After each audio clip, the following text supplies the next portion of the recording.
আকাশে ছোঁয়ার গল্প সাজায় শূন্যে ওড়ার ছন্দে মেতে।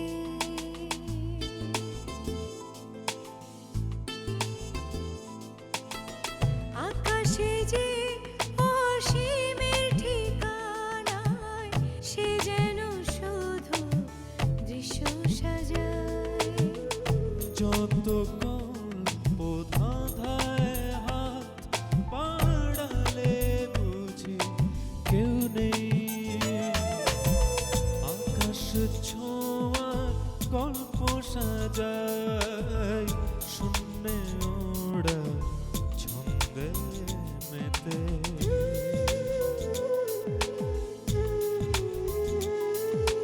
ধাওন্ত তোমার গতি ছুটে চলে অবিচল। আমার আঙিনা প্রজাপতি চঞ্চল।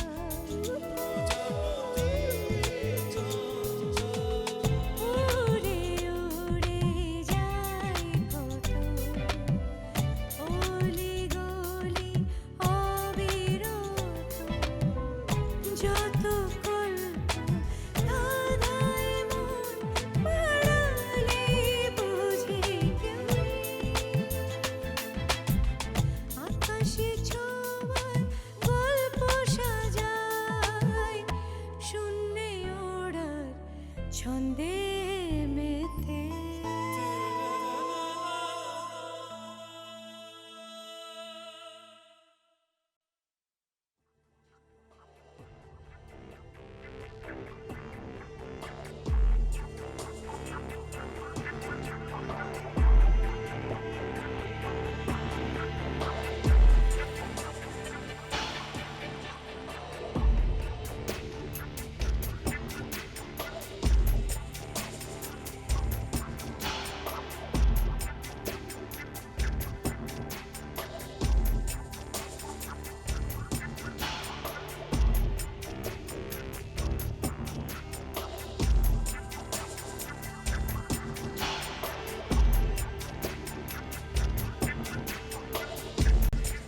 বৌমা, বৌমা, এই যে এদিকে বৌমা, এদিকে।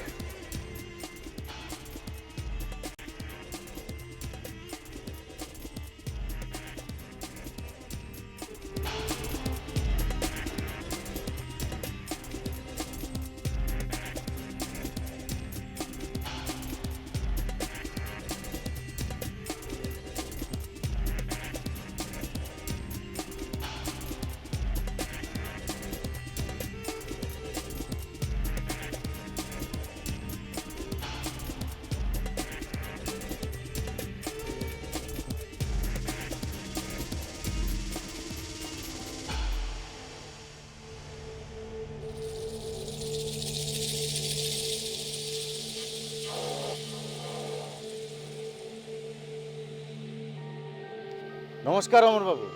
নমস্কার। আপনার কাছে যাচ্ছিলাম। আপনি?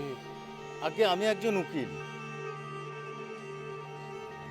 তোমার সঙ্গে আমার একটা কথা ছিল বৌমা।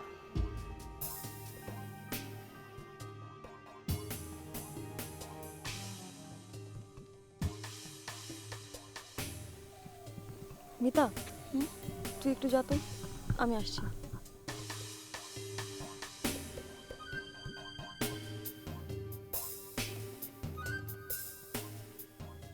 আপনি লোকটা খারাপ সেটা জানতাম, কিন্তু এতটা খারাপ সেটা তো জানতাম না। কেন বৌমা? আমি আবার কি করলুম? বৌমা? আমি কবে কোথায় কার বৌমা ছিলাম?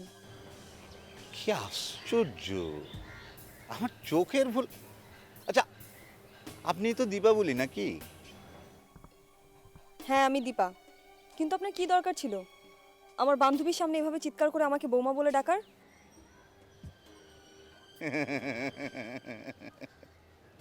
বুঝতে পেরেছি, তুমি তোমার আসল পরিচয়টা এখানে গোপন রেখেছো।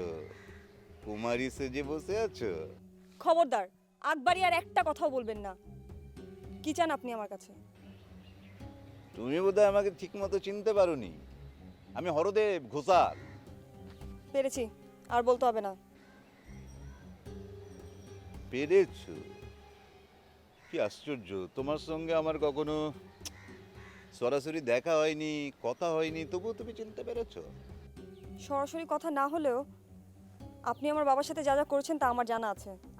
আর প্রতুলের মরার দিন বাবা আপনাকে আমায় চিনিয়ে দিয়েছিল। প্রতুলের মরার সময় মানে? লেখাপড়া শিখে তো বেশ ভালোই সভ্য হচ্ছ, হ্যাঁ? যেভাবে তুমি মরা শ্বশুরের নাম মুখে নিচ্ছ তাতে করে তো। দয়া করে আমার সময় নষ্ট করবেন না। আমার ক্লাস আছে, কি চান তাড়াতাড়ি বলুন। আমি তো তোমার কাছে কিছু চাইতে আসিনি বৌমা। ওই যে আনা দাঁড়িয়ে আছে ওখানে, তোমার সঙ্গে একটু কথা বলতে চায়।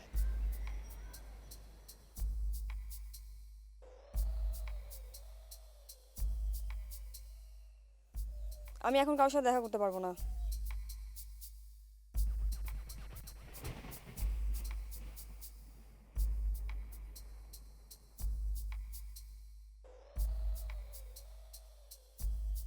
আপনার সাথে আমার কিছু জরুরি কথা আছে। ও, আমি তো অফিসে যাচ্ছিলাম, মানে দেরি হয়ে গেছে। চলুন না, যেতে যেতে বলি। কথাগুলো এতই জরুরি যেতে যেতে বলা যাবে না, কোথাও বসে বলতে হবে।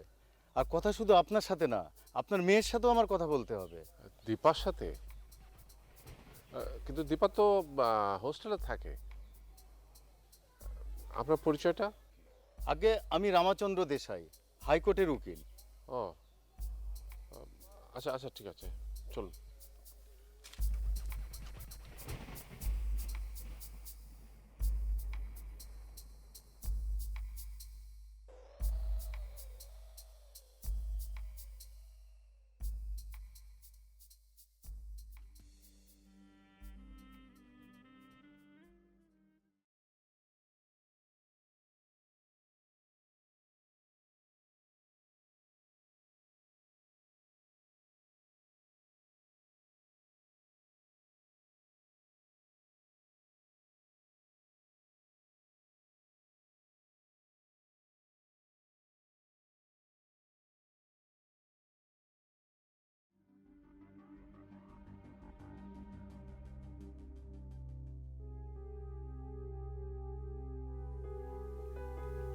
আপনাকে না আমি আমার হোস্টেলে আসতে বারণ করেছি।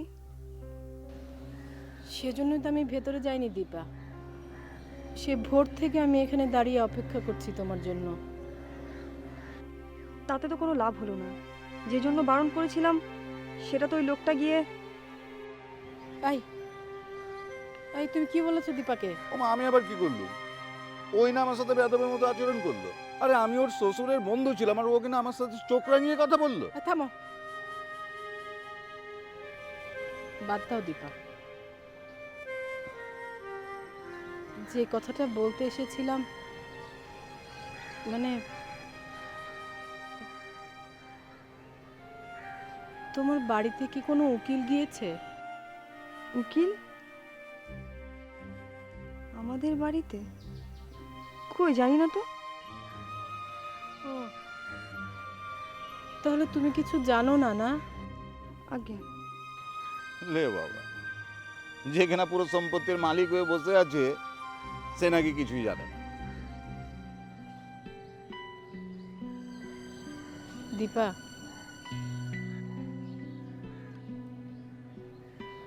প্রতুল গোপন দলিলে ওর সব সম্পত্তি তোমার নামে লিখে দিয়ে গিয়েছে। অবশ্য প্রতুল যদি দলিল নাও করে যেত তবু তো সব তুমিই পেতে। অবশ্য প্রতুল যদি দলিল নাও করে যেত তবু তো সব তুমিই পেতে।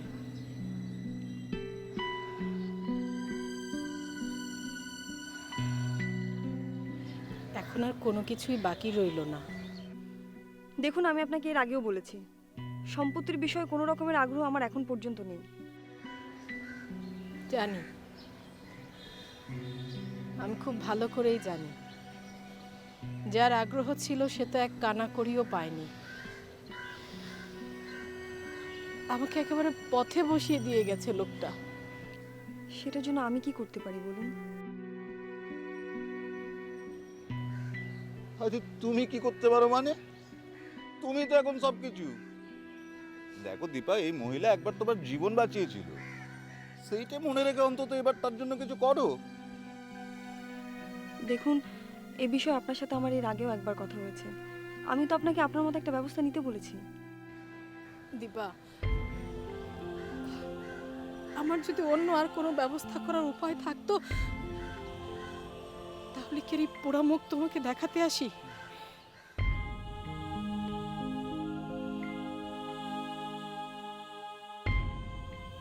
আচ্ছা বলুন, কি করতে পারি? দীপা, কোর্ট থেকে বলেছে প্রতুলের সব সম্পত্তি দখল নেবে।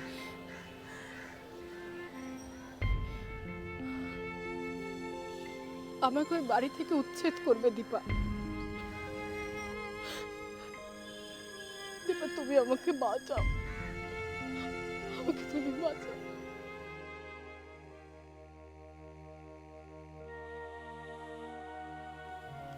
বলুন আপনি, আমি কি করতে পারি? অবশ্য বসার আগে দীপার বার্থ সার্টিফিকেট যদি থাকে তা নিয়ে আসলে ভালো হতো। বার্থ সার্টিফিকেট, ওই যে জন্মের সময় যেটা দেয়? না সরি, এই জিনিসটা নেই আমাদের কাছে। কলেজে যখন পড়ছে এসএসসির মার্কশিট নিশ্চয়ই আছে। সেটা তো ভর্তির সময় কলেজে জমা দিয়ে নিয়েছে। তা নিয়েছে, কিন্তু ফটোকপি নিশ্চয়ই আছে। হ্যাঁ, থাকলেও দীপার কাছে থাকবে। আচ্ছা ঠিক আছে, বাদ দিন এসব। অমরবাবু, প্রতুলের সম্পত্তির একমাত্র উত্তরাধিকারী দীপা। যদি না প্রতুল সম্পত্তিটা অন্য কাউকে লিখে দিয়ে নেওয়া যায় তাহলে। ভালো খোঁজ খবর রাখেন দেখি। প্রতুলের সম্পত্তি কাকে দেবে, কাকে লিখে দিয়েছে, সে বিষয়ে আপনাকে কি কখনো বলেছিল? না, আপনি জানার চেষ্টা করেছিলেন? মানে জানার চেষ্টা করেছিলেন কিন্তু কাউকে বলেননি, এই তো? সেরকমই। বলবে কি করে আর জানবেই বা কি করে? ওই মহিলা তো সবসময় প্রতুলবাবুর ঘাড়ের কাছে দাঁড়িয়ে থাকে। ঠিক ঠিক। কি হলো ওই সম্পত্তি? ওই মহিলাটা কি সব দখল করে ফেলেছে? সেটা সে চাইলেও পারবে না, কারণ সব সম্পত্তি কাগজে কলমে দীপার নামেই করে গিয়েছে।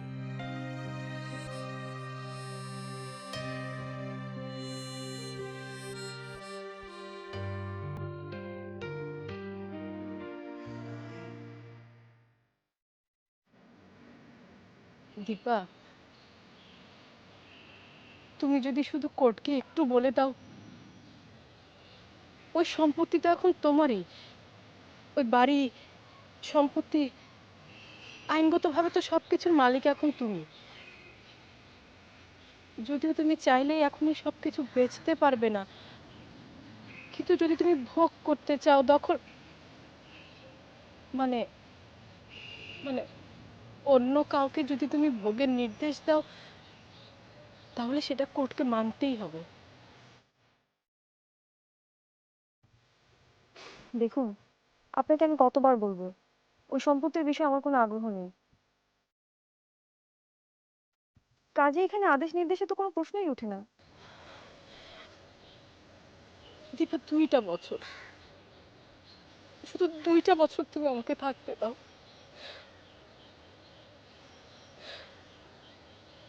বিশ্বাস করো, ত্রিভুবনে আমার যাওয়ার কোনো জায়গা নেই, নইলে আমি তোমার কাছে আসতাম না।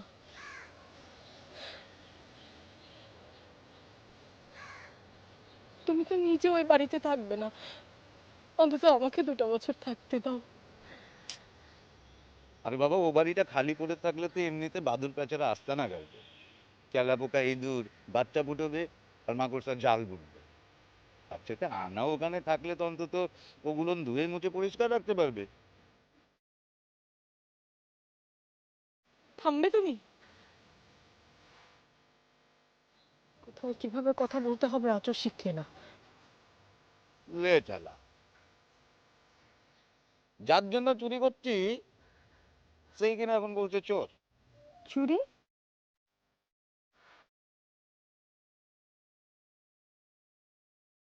না, না, দীপা বাদ দাও তো। ওর মুখের কোনো ঠিক নেই, কখন কি বলে।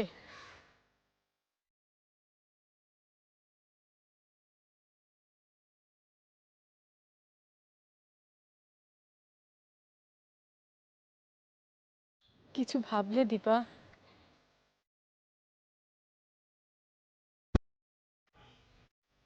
আপনি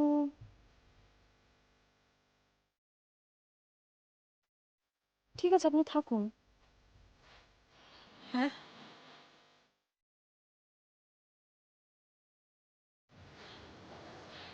সত্যি আমি যে কি বলে তোমাকে ধন্যবাদ দেব।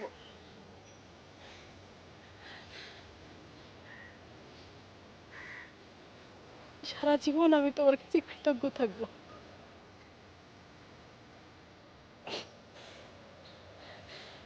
দেখলে আমাদের, আমি বলেছিলাম না দীপা ঠিকই রাজি হবে। আরে শিক্ষিত মেয়ে, ওর একটা কৃতজ্ঞতা বোধের ব্যাপার আছে না? তাহলে ওর কথাই থাকলো, তুমি আর এখন ও বাড়িতেই থাকো। আর কেউ যদি জিজ্ঞেস করে বলবে দীপাবলি থাকতে দিয়েছে, বিশ্বাস না করলে তুমি দীপাবলির কাছে পাঠিয়ে দিও। অমরবাবু, দীপার বয়সটা আমি ঠিক ঠিক জানতে চাচ্ছিলাম যে ও প্রাপ্তবয়স্ক হয়েছে কিনা। না, ওর এখনো 18 হয়নি। তার মানে সব সম্পত্তি আমার তত্ত্বাবধানেই থাকবে। দীপার বয়স 18 হলেই ওকে সম্পত্তি দিয়ে দেওয়া হবে। এইসব ব্যবস্থা কি প্রতুলবাবু নিজে করে গেছেন? জি। আশ্চর্য, আমি জিজ্ঞেস করেছিলাম তখন তো আমাকে কিছুই বলেননি। বলার কথাও না। প্রতুলবাবুর মনে এরকম আশা ছিল যে উনি হয়তো সুস্থ হয়ে উঠবেন এবং আগের মতোই নিজের নামে সব দখলে নিতে পারবেন। একান্তই বিপদের কথা ভেবে উনি দীপার নামে রেখে গেছেন। কারণটা খুব স্পষ্ট। কেউ যদি জানতে পারে পরবর্তীতে সে সুস্থ হয়ে উঠলে সম্পত্তিটি নিজের নামে নিতে, হয়তো তিনি আবার লজ্জাও পেতেন। কি অবাক কাণ্ড! মানুষের চিন্তা ভাবনা এরকম হয়। সম্পত্তির বিষয়ে মানুষের চিন্তাভাবনা যে কত নোংরা অমরবাবু, তা আপনারা জানেন না। হ্যাঁ, সম্পত্তির লোভে ভাই ভাইকেও খুন করে। অমরবাবু, আমি তাহলে উঠব। আগামীকাল দীপার বার্থ সার্টিফিকেট এবং দীপাকে সঙ্গে নিয়ে আমার অফিসে আসবেন। ওর সাথে কিছু ফর্মালিটিস আছে। একটা কথা উকিল বাবু, 18 বছর না হলে দীপা ওই সম্পত্তি দখল করতে পারবে না। দখল করতে হবে কেন? ওর সম্পত্তি ওকে দখল করতে হবে কেন? ও ইচ্ছে করলে এটা ভোগ করতে পারবে। কিন্তু কোনো ধরনের লেনদেন, বেচাকেনা এগুলো 18 বছরের আগে করতে পারবে না। আসি অমরবাবু।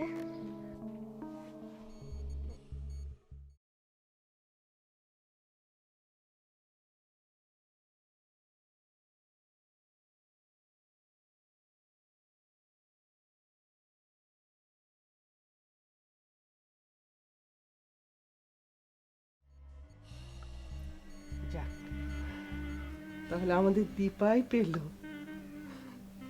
দীপা নিলে তো? যেভাবেই হোক আমি বুঝিয়ে ওকে বলবো। দেখো, দেখো তুমি চেষ্টা করে। আমি ফিরে এসে রাত্রে তোমার সাথে কথা বলবো।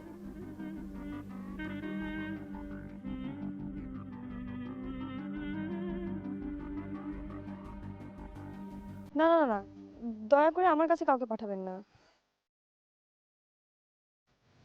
তাহলে তুমি যে একটু আগে বললে। থাকতে বলেছি, তার মানে এই নয় যে আপনাকে কেউ কিছু জিজ্ঞেস করলে আপনারা তাকে আমার কাছে পাঠাবেন।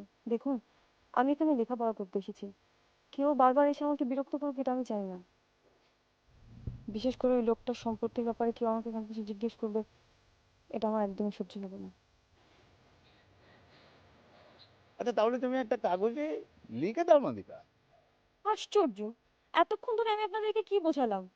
পুতুলের সম্পত্তির ব্যাপারে আমি কেন কোনো কিছু লিখিত দেব? বুঝেছি, থাকতে যে দিয়েছো এই ঢের। ঠিক আছে, আমি তোমার কাছে কোনোদিন কাউকে পাঠাবো না।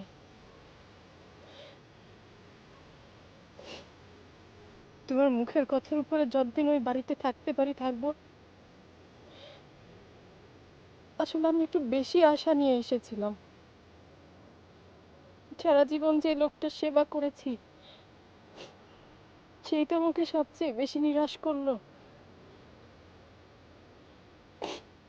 তোমার কাছে চা পেলাম সেই অনেক। ভালো থেকো দীপা।